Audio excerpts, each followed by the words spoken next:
Mullassery block പഞ്ചായത്തിലെ 4 ഗ്രാമപഞ്ചായത്തുകളിലെയും തെരുവ് വിളക്കുകൾക്ക് ആവശ്യമായ വൈദ്യുതി ഉൽപ്പാദിപ്പിക്കാൻ കൂമ്പുള്ളി സോളാർ പാനൽ സിസ്റ്റം നിർമ്മിക്കാൻ വർക്കിംഗ് ഗ്രൂപ്പ് യോഗത്തിൽ നിർദ്ദേശം. 2026-27 വർഷത്തെ പദ്ധതിയിൽ ഉൾപ്പെടുത്തി കൂമ്പുള്ളി KLDC കനാലിന് മുകളിൽ സിസ്റ്റം സ്ഥാപിക്കുന്നതിനാണ് വർക്കിംഗ് ഗ്രൂപ്പിൽ തീരുമാനമായത്. അനർട്ട് ഏജൻസിയുമായി സഹകരിച്ചാണ് പദ്ധതി നടപ്പിലാക്കുക. സൗജന്യ നെൽവിത്ത് വിതരണം, മണ്ണ് പരിശോധനാ കേന്ദ്രം, വനിതാ സംരംഭക കെട്ടിടം, വയോജന താമസ കേന്ദ്രം, പാവറട്ടി വെങ്കിടങ്ങ് കളിസ്ഥല നിർമ്മാണം, എയ്ഡഡ് സ്കൂളുകൾക്ക് ശുചിമുറി നിർമ്മാണം തുടങ്ങിയ പദ്ധതികൾക്കും വർക്കിംഗ് ഗ്രൂപ്പിൽ നിർദ്ദേശമുണ്ട്. പ്രസിഡന്റ് ക്ലെമന്റ് ഫ്രാൻസിസ് യോഗം ഉദ്ഘാടനം ചെയ്തു. വൈസ് പ്രസിഡന്റ് AA ഫിജിന അധ്യക്ഷത വഹിച്ചു.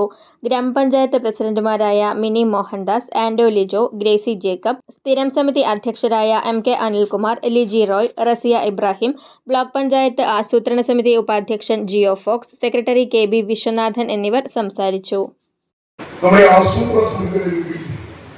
എല്ലാ വിഭാഗത്തിൽപ്പെടുന്നവരെയും ഉൾപ്പെടുത്തിക്കൊണ്ട് വിദഗ്ധരായിട്ടുള്ള ഡോക്ടർ യുഎൻസി ഉൾപ്പെടെയുണ്ട്. നമുക്ക് ലഭ്യമാകുന്ന മനുഷ്യ വിഭവം എന്ന് പറയുന്നത് അതിന്റെ അറ്റത്തേക്ക് ചിന്തിച്ചുകൊണ്ടാണ് നമ്മുടെ ഓരോ വർക്കിംഗ് ഗ്രൂപ്പുകളുടെയും വൈസ് ചെയർമാൻമാരെ നിശ്ചയിച്ചു